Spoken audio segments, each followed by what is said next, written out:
So today I'm going to cast I'm going to cast this out of fiberglass. So what I've been doing, I've been looking for something that's about that size to fill the void. And this is a lid off of a Maxwell House coffee in the blue plastic big container. It's almost the exact same size as this hole. It's a little bit smaller, maybe about 2 millimeters maybe. You can see it floating around in there. So what I'm going to do is I'm going to take this Maxwell House lid and I'm going to wrap it in masking tape until it fits tight in that hole. So here's my mold, the Maxwell House coffee lid, and this was a large Greek yogurt container. So what I did, I cut a hole in the coffee lid the same size as this hole. I slid the lid down over the yogurt container till it fit snug in there, and then I started taping it with metal tape to hold it in place. Then I cut it off, but I cut it off a little bit longer so it was a little bit taller, which will make it a little bit deeper. And then as I taped around the edges to make it just a little bit larger in diameter, I also ran off the edge so it's about 3 millimeters taller. So now I'll set it on this wax paper and I'm just going to cut up some fiberglass mat, and I'll fiberglass around here down to my table. So here's how I'm going to do this fiberglass. I cut a strip about 1 inch, and it's wrapped all around that coffee can lid 3 times, and then I took a sewing pin and I pinned it right here so it's tight and it doesn't move. Then I cut a bunch of these little squares, and they're laid all around in here, overlapping each other just like that. And you can see it's a little higher around there. So what I'm going to do is I'm going to put hardener in my resin, and I'm going to pour the resin around here. And I'm just going to let the resin seep out and absorb in. This is where I need the thickness on this end. So what I'll do is I'll let that resin absorb as much as possible, and hopefully it'll absorb down into here. If it doesn't, then I'll pour it. And I'm not going to brush anything at this moment. I'm just going to do this first layer like that. Then I'll be able to pop this out and do a second layer. Now this type of plastic, I don't know if it's just food grade plastic in general. Fiberglass doesn't seem to stick to it. So I should be able to pour that resin, let it harden, and pop that right out. Like this is the bottom of a milk gallon jug I'm mixing in. If I mix that and just let it sit and get hard, I'd be able to pop that right out of there. So there are some plastics that fiberglass resin won't stick to. So I just poured that resin around here, just like syrup on a pancake, let it run all down, and I'm just taking a stick, and as it's running down, you can see it's all absorbed in that fiberglass. I'm just kind of pushing some bubbles out at the top.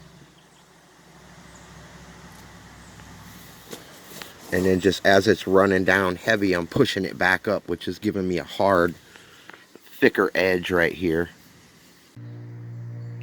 And here's what I got. I pushed that center thing out, the yogurt thing. I already lifted it up, so it might have stuck. And then I popped that coffee lid out. Now I gotta sand. You know, it's not. I had a little seepage, so I gotta sand it. And it started imprinting from the coffee lid in Maxwell House.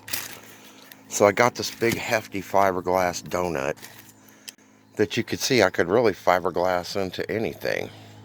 If I do the Audi cap on my truck, I could fiberglass this in the side, no problem.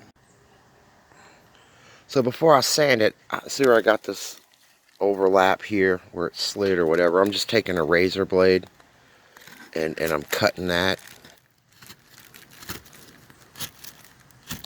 So yeah, I cut a lot of that away with just a razor blade. Trim off that edge. And I'm sure this will fit in here. I got to take the cable out. But it should fit in there as well as it did the other one.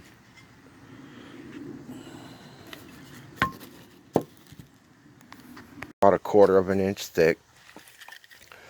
If I flip it over I mean, that was from that coffee can. I got to do some finish work. All I really did here was just sand out the slop on the edge, I guess. So if I turn it over, it all looks good.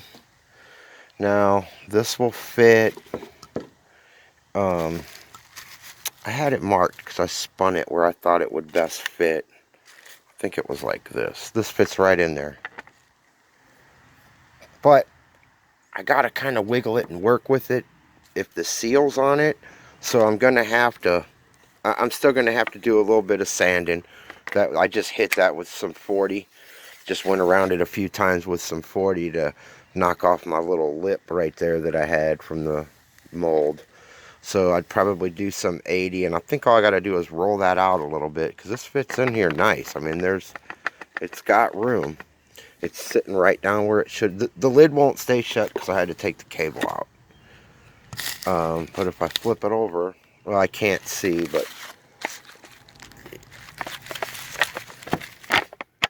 the lid's going to want to keep popping it open. It's where it should be. The feet are right down to where I can put bolts through, drill some holes, and countersink it. So that's fine. Oh, here's how it best fit. I got a mark right here, right there.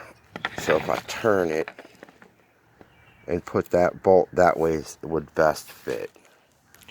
So now I just need to see how that fiberglass works. I could cut it off anything I need to cut off around here. But now I need to see how that's going to fit in the Volkswagen fender. Probably much better than that. So here's how I cut that out. I just use an angle grinder and I cut that out where that recess was, and then I just cross-hatched the crap out of it so whatever I adhere this with, it'll stick. I need to trim this down a little bit. I want it to be as flush as possible because when I did it flat, so I didn't put that arch in it. But it'll fit up in there pretty well.